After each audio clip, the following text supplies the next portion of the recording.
सभी साथियों को मेरा नमस्कार। स्वागत है आप सभी का आज 13 जून के जनसत्ता विश्लेषण में।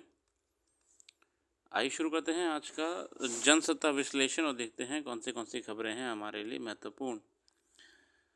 प्रथम पृष्ठ पे हमारे सामने एक बहुत ही दुर्भाग्यपूर्ण घटना कुवैत में आई है, जहाँ पे एक बिल्डिंग में आग लगने की वजह से भारतीय मजदूर जो उस बिल्डिंग में रह रहे थे, अधिकतर उनकी मौत हो चुकी है।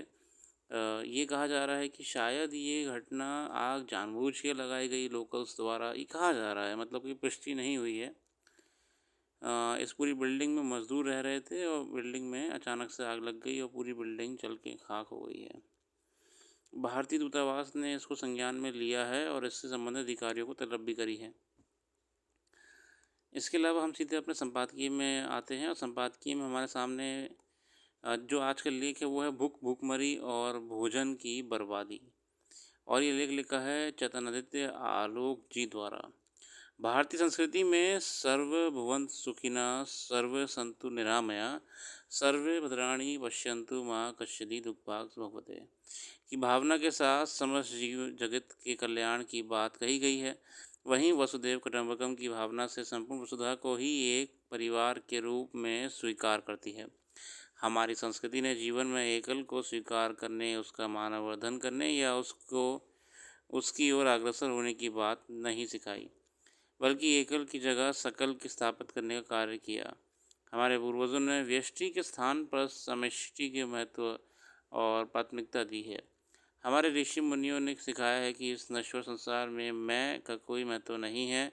यहाँ तो हम के बिना मनुष्य के जीवन में कुछ होने ही वाला नहीं है।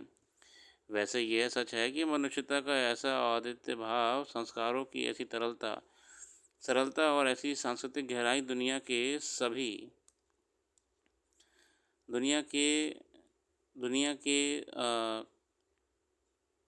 सभी साथियों को मिलजुल के रखने की प्रयास में हमारे अंदर परोसी गई है।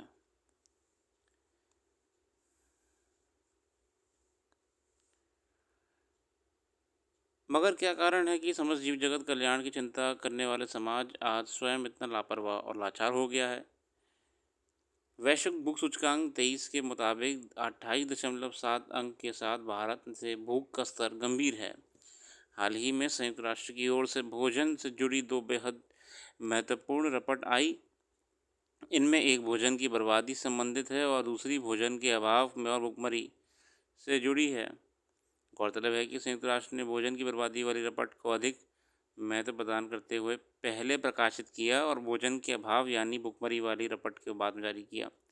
संभव है कि संयुक्त राष्ट्र ने ऐसा सोचा भी नहीं होगा और इन रिपोर्टों के आगे और पीछे होने के कारण महज कोई तकनीक अवरोध, अड़चन या उन समितियों की कार्यप्रणाली रही हो जो इन्हें तैयार करती है।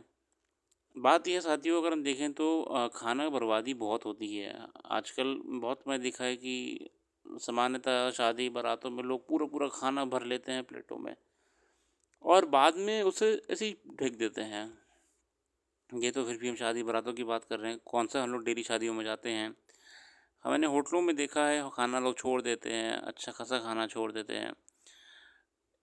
यहीं पे देखा जाए विरोधाभास है कि इसी देश में या कई देशों में, सिर्फ भारत की बात नहीं कर रहा हूँ, खाने के लाले हैं, है ना। सूडान, अफ्रीकी देश, खाने के लाले हैं वहाँ पे। रिपोर्ट के अनुसार युद्धग्रस्त गाज़ा पट्टी और सूडान के बिगड़े खाद्य सुरक्षा के हालात के कारण 22 में 2.4 करोड़ से अधिक लोगों को भूखा रहना पड़ा। गौरतलब है कि भोजन के अभाव को लेकर रिपोर्ट जारी करने की शुरुआत संयुक्त राष्ट्र ने 2016 में की थी। गौर करें तो पहली रिपोर्ट की तुलना में ताज़ा रिपोर्ट में भूखे लोगों की संख्या में 4 गुना वृद्धि हो चुकी है। साथ ही खाद्य सामग्री के अभाव में भूख से तड़पने वालों की ये संख्या अब तक की सर्वाधिक है। हालांकि भूख के रहने का कारण गरीबी और बेरोजगारी भी हो सकती है, जो भोजन के अभाव और भूख से संबंध भारतीय परिदृश्य में बिल्कुल सार्थक और सटीक प्रतीत होती है। बहरहाल भुखमरी की समस्या का विश्लेषण करते हुए विश्व भर के विशेषज्ञों ने भूख को समझने के लिए एक पैमाना निर्धारित किया है। संयुक्त राष्ट्र की खाद्य एवं कृषि संगठन के अर्थशास्त्री मैक्सिमो टोरेरो के अनुसार इसे कुल 5 चरण हैं, मतलब भुखमरी के, है ना। इनमें भूख से सर्वाधिक पीड़ित लोगों को पाँचवें चरण में रखा गया है, जिसके अंतर्गत भारत समेत 5 देशों के 70 लाख 5 हज़ार लोग शामिल किए गए हैं।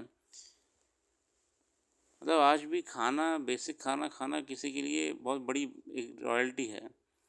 ज़रा सोचिए कि 21वीं सदी में पहुंचकर भी हमारे देश की पहचान भुखमरी से पीड़ित लोगों वाले देश के रूप में हो रही है, जबकि दूसरी ओर हम दुनिया के तमाम विकसित देशों के समानांतर तमाम अत्याधुनिक वैज्ञानिक अनुसंधानों को अंजाम तक पहुंचाने तथा रक्षा उपकरणों के निर्माण और निर्यात समेत विभिन्न क्षेत्रों के आत्मनिर्भर बना रहे हैं।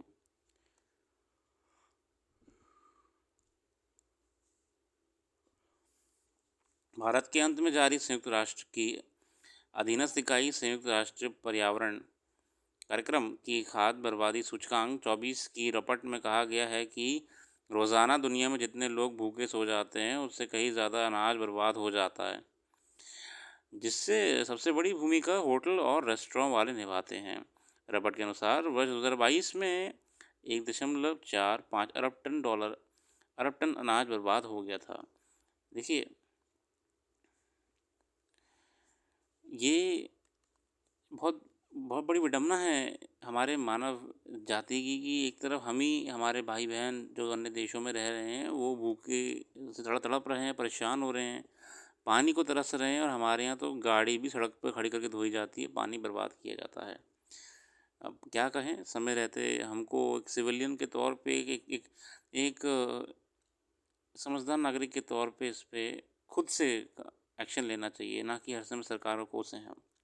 सर, अगले लेख पे आते हैं। ये है साख पर सवार चिकित्सा विज्ञान के स्नातक पाठ्यक्रम के लिए आयोजित राष्ट्रीय पात्रता और प्रवेश परीक्षा यानी नीट की धांधली के आरोपों को सर्वोच्च न्यायालय ने गंभीरता से ले लिया है। और साथ ही असल में एनटीए का जो जो नीट का एग्ज़ाम हो रहा है, नीट बेसिकली क्या है, ये असल में मेडिकल में एंट्री के लिए एग्ज़ाम होता है, ठीक है ना।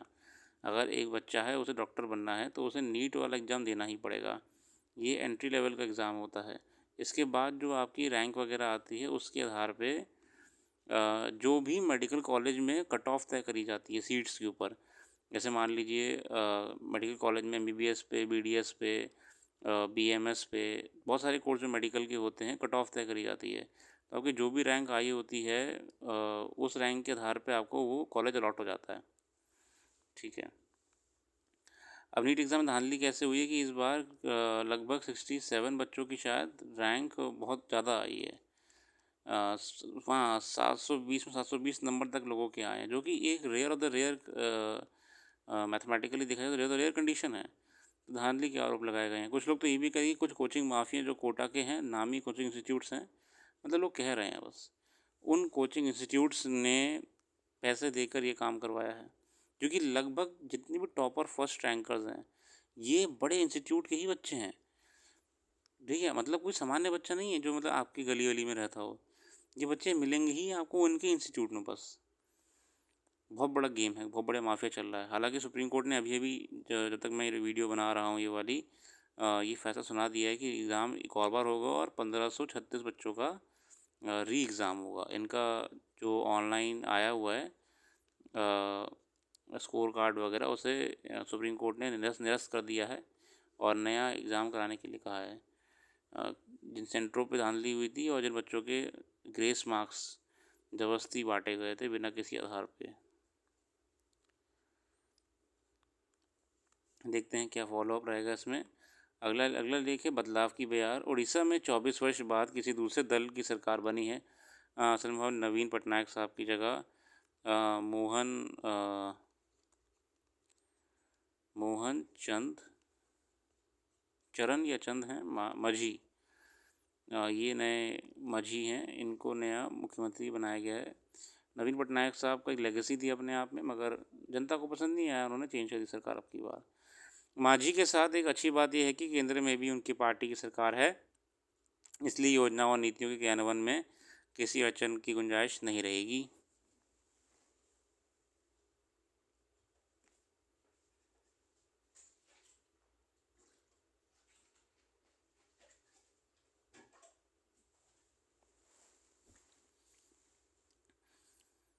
मगर विकास परियोजनाओं के चलते नियमगिरी जैसे कुछ इलाकों के आदिवासियों की ज़मीन अधिग्रहण को लेकर जो नाराज़गी देखी जा रही थी उन्हें ज़रूर मांझी सरकार से काफ़ी उम्मीदें हैं। असल में डेवलपमेंट बहुत हुआ है नवीन पटनायक जी के टाइम पे, आपका विकास परियोजना चलाई गई थी। उसमें कुछ विशेष क्षेत्रों में बड़ा क्या कहते हैं डिस्पैरिटी देखी गई। तो देखते हैं क्या रहता है, नई सरकार कोई ना कोई एक्शन ज़रूर लेगी। अगला एक छोटा-सा बाइट है। राष्ट्रीय आयुर्विज्ञान आयोग आयुर्विज्ञान के अनुसार देश के कुल 355 सरकारी मेडिकल कॉलेजों में 52,218 एमबीबीएस सीट हैं। ऐसे में नीट में कितने अंक पर सरकारी कॉलेज मिलेगा? यही इस वक्त निर्भर करता है कि आप किस कोटे के तहत और किस कॉलेज में सीट चाहते हैं। सरकारी कॉलेज के लिए सामान्य वर्ग के उम्मीदवारों को 600 से अधिक, पिछड़ा वर्ग के 575 से अधिक, एससी वर्ग के 480 से अधिक और एसटी वर्ग के 475 से अधिक अंक होने चाहिए। वही भी बहुत बड़ी वो है कि रैंक क्या आती है नीट में, सबसे कॉलेज मिलेगा। कोई दिक्कत नहीं, समय रहते कुछ ना कुछ हो जाएगा, ईश्वर हर किसी को ध्यान में रखता है। आगे बढ़ते हुए हम चलेंगे, तो आप भी एक बार का पूरा अध्ययन करिएगा। मैं तो सिर्फ क्विक एनालिसिस करने के लिए आपके सामने आता हूँ। और आज से रखते हैं, जो भी करंट अफेयर्स यहाँ पे हमने मिस कर दी वो आपको हमारी वेबसाइट पे मिल जाएगी। वेबसाइट का लिंक डिस्क्रिप्शन में मौजूद है। इसके अलावा जो यूट्यूब में ही कम्युनिटी वाला सेक्शन होता है उसमें भी हम रेगुलरली अपडेट करते रहते हैं। ठीक है, तो अपना कीमती समय देने के लिए बहुत बहुत धन्यवाद। आपका दिन शुभ हो।